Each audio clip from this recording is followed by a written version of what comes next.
5 masalah umum keuangan keluarga dan cara mengatasinya. Istilah kelas menengah sering didefinisikan sebagai golongan mampu. Hanya saja, mereka masih mungkin mengalami penurunan status sosial dan finansial. Mereka yang termasuk dalam kelas menengah tidak kaya, tidak juga miskin, tapi berada di tengah-tengah. Istilah ini juga dipakai untuk mendeskripsikan karakter dan angka penghasilan yang wajar. Kelas menengah tidak hidup dari satu pekerjaan ke pekerjaan lainnya. Kehidupan primer dan sekunder mereka telah terpenuhi dan mereka punya akses ke beberapa kebutuhan tersier.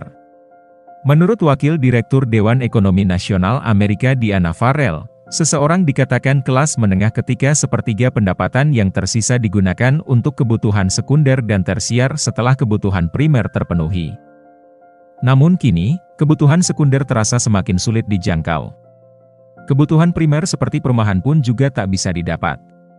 Tak jarang mereka yang sebenarnya termasuk ke dalam kelas menengah mengalami rangkaian kesulitan finansial. Berikut 5 masalah keuangan yang sering dihadapi para keluarga kelas menengah.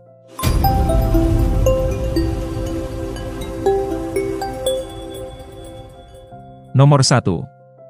Merasa belum mampu beli rumah. Gaji lebih dari cukup, pekerjaan pun terbilang mapan. Tapi membeli rumah masih jadi perkara sulit bagi kebanyakan kelas menengah. Para kelas menengah yang tinggal di kota besar tentunya ingin punya rumah dekat dengan kantor dan fasilitas umum lainnya. Tapi harga rumah di pusat kota tidaklah murah. Harga hunian bahkan bisa melonjak hingga 300% dalam 10 tahun ke depan. Wilayah-wilayah yang dulu tidak dilirik kini menjadi mahal setelah pemekaran dan dibukanya akses transportasi. Daripada tidak kunjung punya rumah, kelas menengah sebaiknya mengambil kredit pemilikan rumah, yang artinya harus menyisihkan gaji paling sedikit 30% untuk membayar cicilan rumah.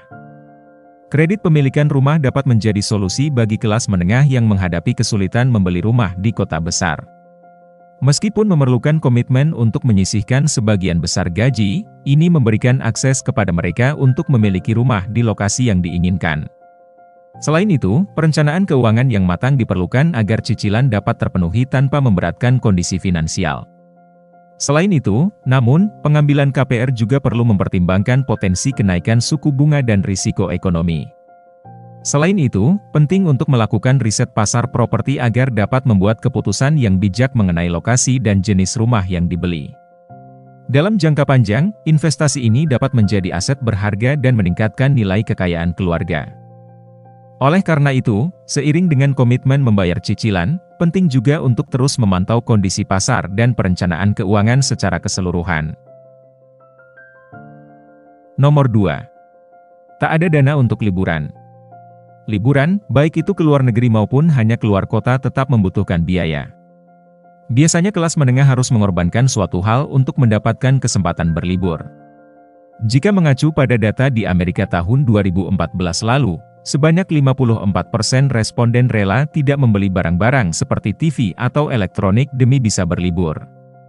Pengorbanan lainnya adalah mengurangi intensitas ke bioskop, makan di restoran, dan menahan diri untuk tidak membeli baju baru.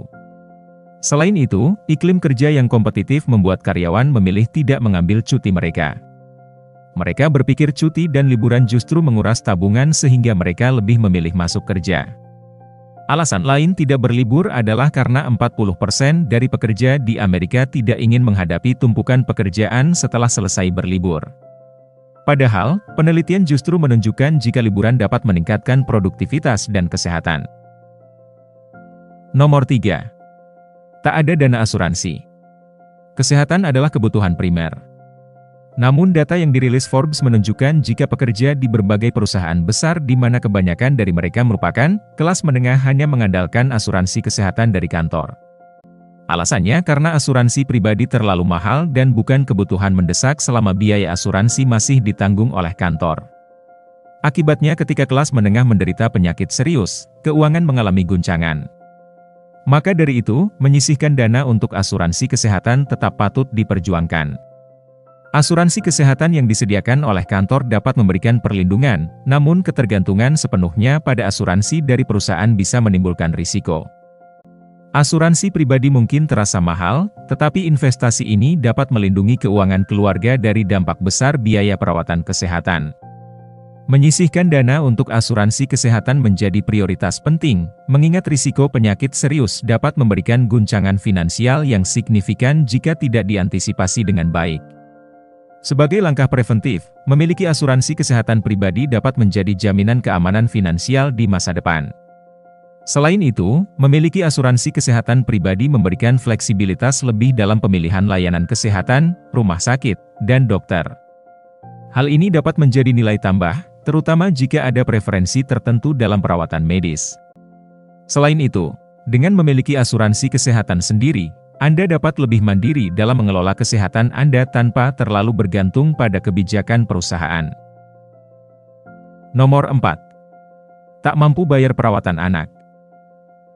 Membesarkan anak di era milenium tidak bisa dibilang murah. Kehadiran anak berarti membutuhkan ruangan tambahan yang artinya harus merenovasi rumah. Belum lagi baju yang harus dibeli setiap 2 bulan sekali, popok, susu, mainan, serta kesehatan. Setiap orang tua juga pasti ingin mengupayakan pendidikan yang terbaik untuk anak. Untuk mendapatkan yang terbaik, anak pun dimasukkan ke sekolah tertentu bahkan sejak balita. Tidak jarang biaya masuk taman kanak-kanak zaman sekarang, sama dengan biaya pangkal masuk kuliah jalur SNMPTN atau sekitar 6 juta rupiah. Memahami bahwa biaya membesarkan anak di era milenium dapat menjadi beban finansial yang signifikan. Renovasi rumah, kebutuhan sehari-hari seperti baju, popok, susu, dan peralatan kesehatan anak, semuanya menambah beban pengeluaran. Selain itu, investasi dalam pendidikan anak menjadi prioritas, terlebih biaya masuk taman kanak-kanak yang kini setara dengan biaya pangkal masuk perguruan tinggi. Dalam menghadapi tantangan ini, perencanaan keuangan yang cermat dan disiplin menjadi kunci. Menyusun anggaran khusus untuk kebutuhan anak, mulai dari perawatan harian hingga pendidikan, dapat membantu mengelola pengeluaran. Selain itu, mencari alternatif yang lebih terjangkau namun tetap berkualitas, baik dalam perawatan kesehatan anak maupun pendidikan, dapat menjadi solusi cerdas untuk mereduksi beban finansial. Nomor 5. Bioskop terasa sangat mahal. Nonton film favorit dengan layar lebar dan sound system mendukung pasti menyenangkan. Namun tiket bioskop semakin mahal setiap tahunnya. Jika setiap nonton di akhir pekan harus merogoh kocek Rp50.000 ditambah makan siang Rp50.000, sedangkan gaji yang diterima sehari yakni Rp200.000, itu artinya kelas menengah harus menyisihkan 10% dari gaji untuk nonton seminggu sekali. Belum lagi jika pergi ke bioskop sekeluarga. Biaya nonton ke bioskop bisa sama mahalnya dengan mengajak anak-anak ke taman bermain. Memang, biaya nonton di bioskop dapat menjadi beban tambahan yang signifikan, terutama bagi kelas menengah. Harga tiket yang terus meningkat, ditambah dengan biaya makan dan minum, membuat setiap kunjungan ke bioskop menjadi pengeluaran yang perlu dipertimbangkan dengan hati-hati. Sebagai alternatif, menyisihkan 10% dari gaji setiap minggu untuk nonton bisa memberikan hiburan yang menyenangkan. Namun, agar lebih hemat, pertimbangkan opsi lain seperti menonton di rumah dengan layanan streaming atau mengikuti promo dan diskon yang mungkin ditawarkan oleh bioskop. Dengan cara ini, pengeluaran untuk hiburan bisa lebih terkontrol, memberikan kelas menengah fleksibilitas dalam mengelola anggaran keluarga.